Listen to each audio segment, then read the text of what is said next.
बिस्मिल्लाहिर्रहमानिर्रहीम। आज का लेक्चर हमारा बहुत इम्पोर्टेंट है। इस लेक्चर में हम इकोनॉमिक्स के जो डिफरेंट लॉज हैं, मॉडल्स हैं और थ्योरीज हैं उनके मुतल्लिक पढ़ेंगे।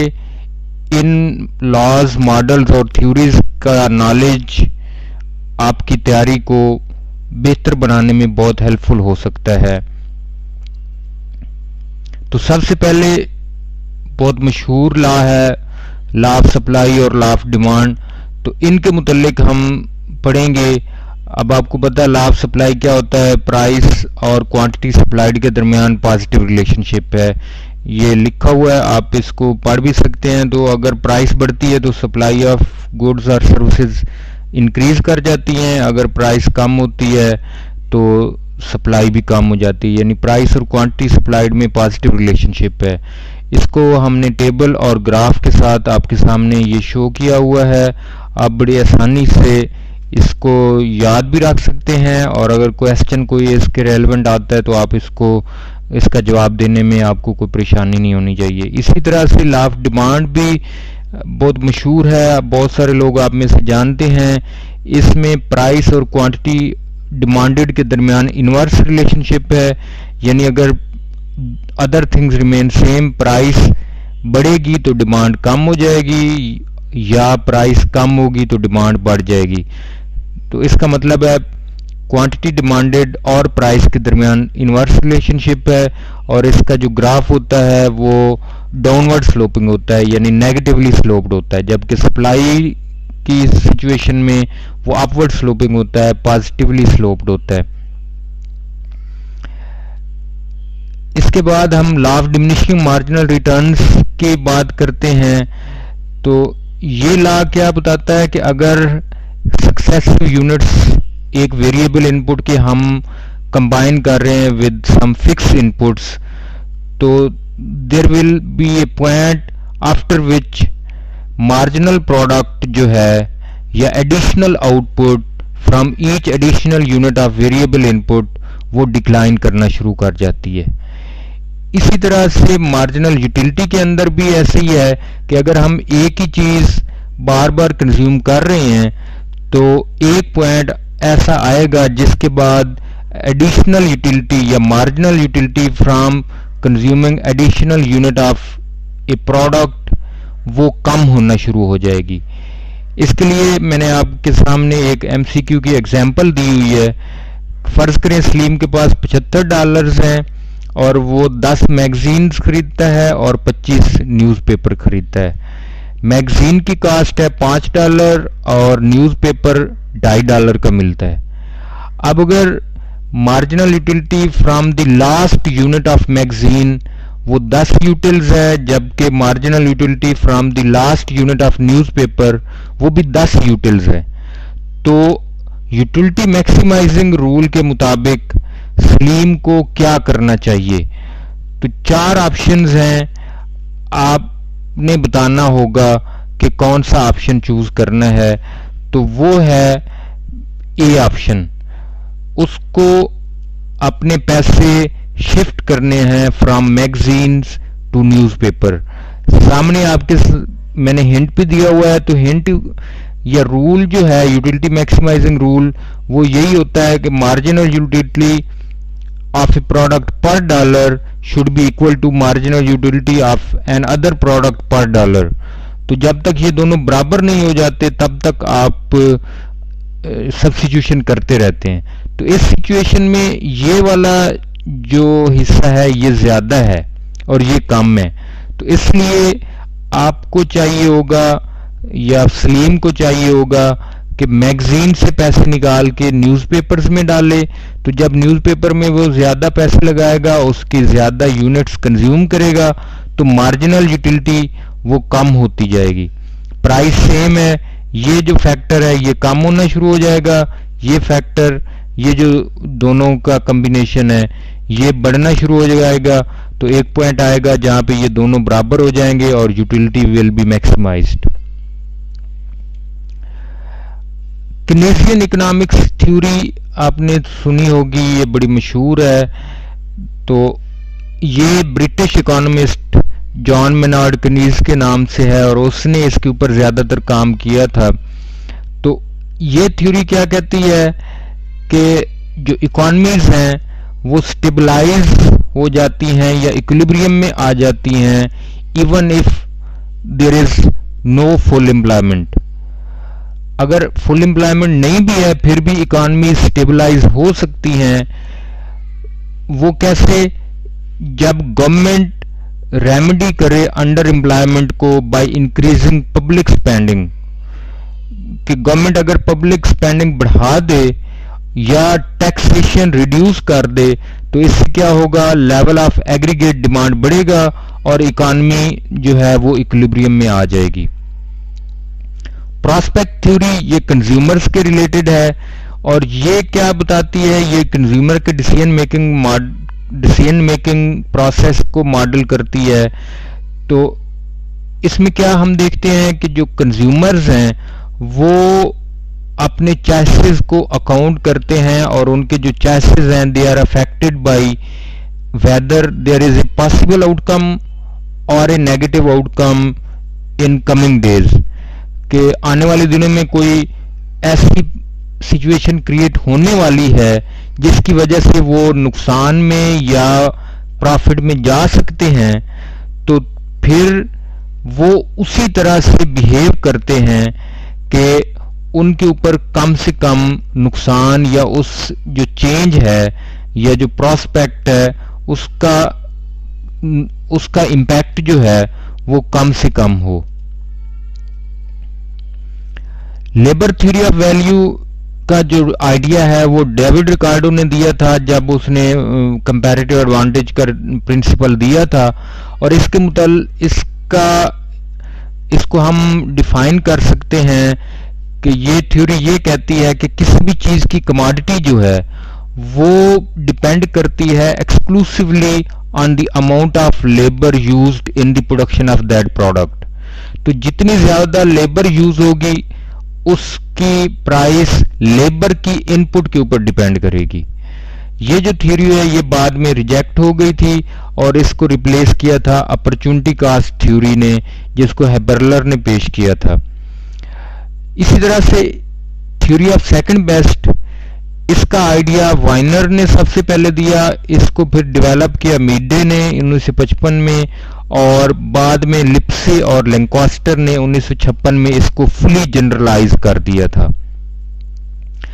तो ये क्या बताती है कि if all condition required to maximize welfare और reach Pareto optimum can not be satisfied, the people trying to satisfy as many of these conditions as possible does not necessarily or usually lead to the second best position। तो इसके मुताबिक ये है कि लोग अगर welfare को maximise कर रहे हैं या ट्राई कर रहे हैं ज्यादा से ज्यादा कंडीशंस फुलफिल हों to reach the Pareto optimum, तो जरूरी नहीं है कि वो सेकंड बेस्ट पोजीशन पे पहुंच जाएंगे। तो इस थ्योरी को हम थ्योरी ऑफ सेकंड बेस्ट कहते हैं। Malthus theory of population growth, ये थॉमस माल्थस ने 1798 में दिया था और ये पॉपुलेशन ग्रोथ के मुतालिक थ्योरी है और ये बताती है कि हायर लिविंग स्टैंडर्ड की वजह से there are chances of higher birth rate, यानी अगर लिविंग स्टैंडर्ड बेहतर होगा तो पॉपुलेशन ग्रोथ ज्यादा होने के चांसेस हैं by increase in birth rate. लेकिन ये थ्योरी भी अपने आप को इतनी ज्यादा देर नहीं प्रूव हो सकी और ये गलत साबित हो गई, जबकि अपोजिट सही साबित हुआ। मॉडर्न वर्ल्ड के अंदर भी आप देखते हैं कि लिविंग स्टैंडर्ड इंप्रूव करने के साथ जो बर्थ रेट है या population growth in developed countries वो कम हुआ है। हेक्सर-ओलन थ्योरी ऑफ इंटरनेशनल ट्रेड, ये बड़ी इंपॉर्टेंट थ्योरी है इंटरनेशनल ट्रेड के अंदर, जिसका आइडिया सबसे पहले एली हेक्सर ने 1919 में दिया था, जिसको बाद में उसके शागिर्द ओलन ने 1933 में इसको फुली पॉलिश करके प्रेजेंट किया अपनी बुक के अंदर, जिसका नाम है inter regional and international trade. इसके दो थ्योरम्स हैं, एक है हेक्सरोलन थ्योरम और दूसरा है फैक्टर प्राइस इक्वलाइजेशन थ्योरम। तो जो पहला थ्योरम है वो ये कहता है कि एक मुल्क वो कमोडिटी एक्सपोर्ट करेगा जिसकी प्रोडक्शन के अंदर उसका अबंडेंट फैक्टर या चीपर फैक्टर रिलेटिवली ज्यादा यूज हो रहा है, इंटेंसिवली यूज हो रहा है, जबकि वो वाली प्रोडक्ट इंपोर्ट करेगा जिसकी प्रोडक्शन के लिए उसका स्केर्स फैक्टर या महंगी इनपुट वो यूज होती है। दूसरा जो थ्योरम है फैक्टर प्राइस इक्वलाइजेशन, तो जब इंपोर्ट एक्सपोर्ट हो जाती है तो एक पॉइंट आता है कि the international trade will bring about equalisation in the relative and absolute returns to homogeneous factors across nations. तो इंटरनेशनल ट्रेड होने के बाद होमोजीनियस फैक्टर्स की रिलेटिव और एब्सोल्यूट रिटर्न्स दोनों मुल्कों के अंदर या जिन मुल्कों के दरमियान ट्रेड हो रही है उस प्रोडक्ट की, उनकी जो प्राइसेस हैं वो इक्वलाइज हो जाएंगी। स्टॉल्पर-सैमुअल्सन थ्योरम भी इसी से रेलेवेंट ही है, जो कि ये बताता है कि अगर इंटरनेशनल ट्रेड होगी तो जो अबंडेंट फैक्टर है जो कि ट्रेड से पहले चीपर था उसकी रिटर्न या उसकी प्राइस बढ़ेगी, जबकि जो स्केर्स फैक्टर है या कम मिकदार में पाए जाने वाली इनपुट है जो कि ट्रेड से पहले महंगी थी, उसकी रिटर्न्स या उसकी प्राइस वो कम हो जाएगी। प्रोडक्ट साइकिल मॉडल थ्योरी या मॉडल ये भी इंटरनेशनल ट्रेड के मुतालिक है। इसको वर्नॉन ने 1966 में डेवलप किया था। तो ये एक प्रोडक्ट की डेवलपमेंट से लेकर इंटरनेशनल ट्रेड तक जाने के बाद के असरात को कवर करती है। तो ये हमें बताती है कि जब एक नया प्रोडक्ट इंट्रोड्यूस होता है तो इसके लिए हाई स्किल्ड लेबर रिक्वायर होती है, लेकिन जब ये प्रोडक्ट मैच्योर हो जाता है और आम हो जाता है, लोगों को उसका पता चल जाता है, तो ये स्टैंडर्डाइज्ड हो जाता है और इसके लिए फिर मास प्रोडक्शन चाहिए होती है, लेकिन जो लेबर है वो लेस स्किल्ड से काम चल जाता है।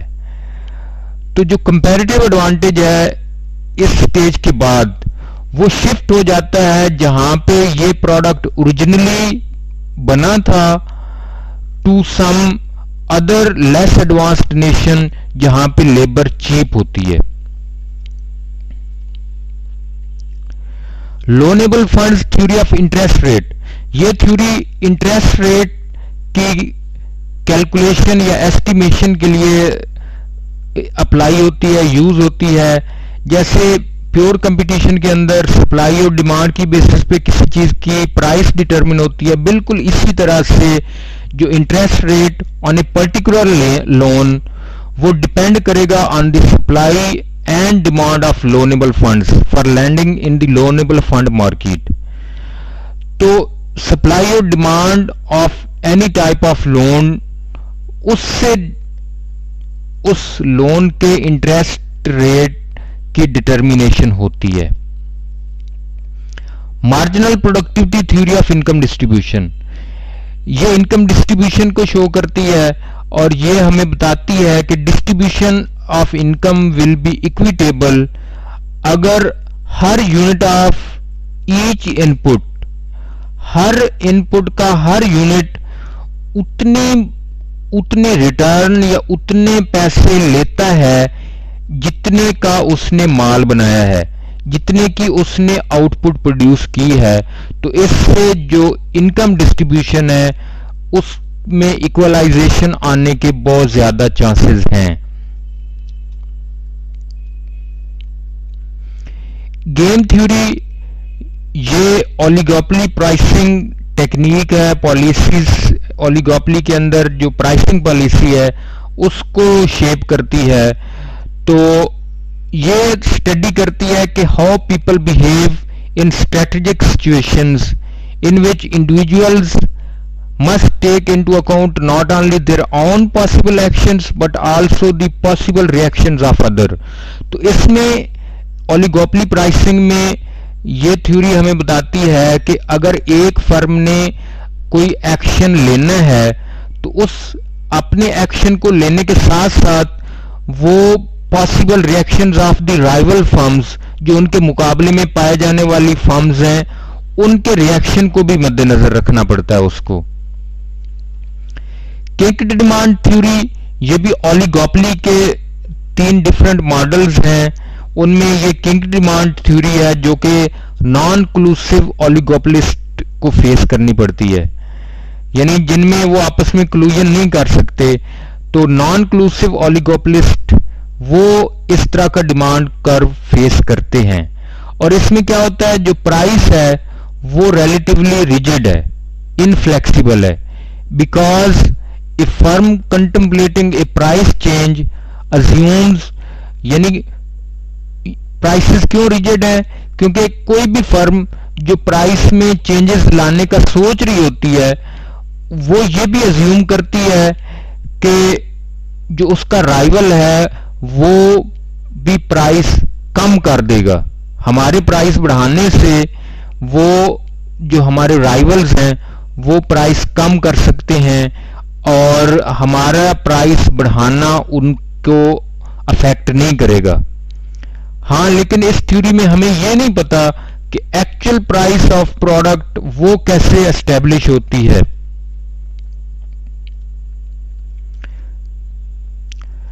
डिमांड एनहांसमेंट मॉडल ये लेबर के वेजेस के हवाले से है। ये 3 मॉडल्स हैं। तो डिमांड एनहांसमेंट मॉडल में क्या होता है कि लेबर यूनियंस क्या करती हैं, they try to enhance demand of the labour. वो लेबर की डिमांड बढ़ाने की कोशिश करती हैं, किस तरह से, by increasing the demand of the product which is being produced by the use of that labour. तो वो उस प्रोडक्ट की डिमांड को बढ़ाने की कोशिश करते हैं जो प्रोडक्ट वो लेबर बना रही होती है। और वो कैसे करते हैं, पॉलिटिकल लॉबिंग करके। इसकी एग्जांपल्स बहुत आपको आसान लगेंगी और आप सोच भी सकते हैं।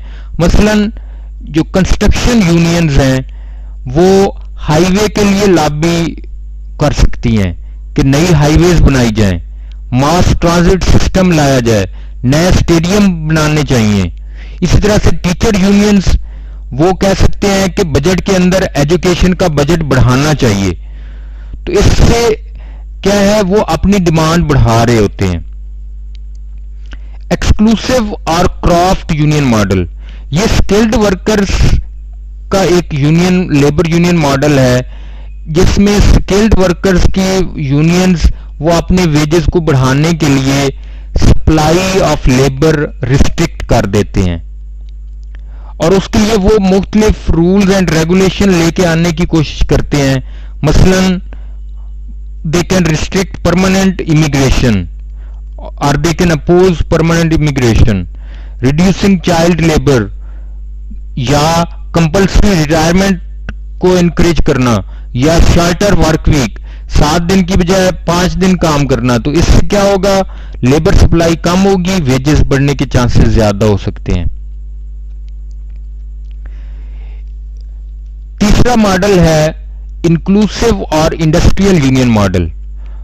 तो क्राफ्ट यूनियन की बजाय ये इंक्लूसिव मॉडल है जिसमें जो लेबर यूनियंस हैं वो सारे वर्कर्स को ऑर्गेनाइज करने की कोशिश करते हैं। उसमें स्किल्ड, अनस्किल्ड, सेमी स्किल्ड सब शामिल होते हैं।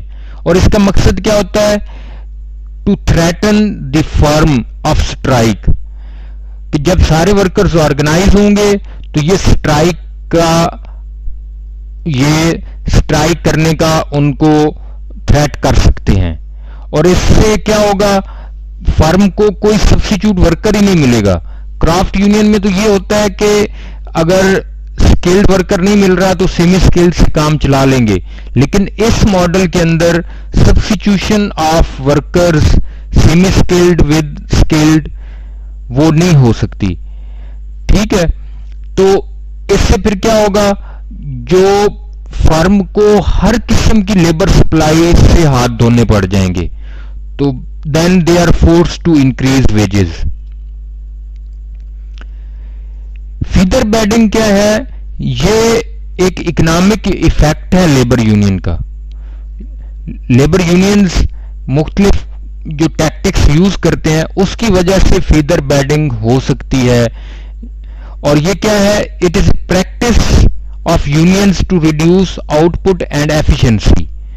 ये एक प्रैक्टिस है लेबर यूनियंस की जिसमें वो कोशिश करते हैं कि एफिशिएंसी या आउटपुट बढ़ाने के जो ख्वाब है फर्म्स का उसको पूरा ना होने दिया जाए। वो अपने आप को बहुत busy by engaging in make work और फीडर बेडिंग, वो अपने आप को बिजी शो करते हैं जैसे हम बहुत ज्यादा काम कर रहे हैं,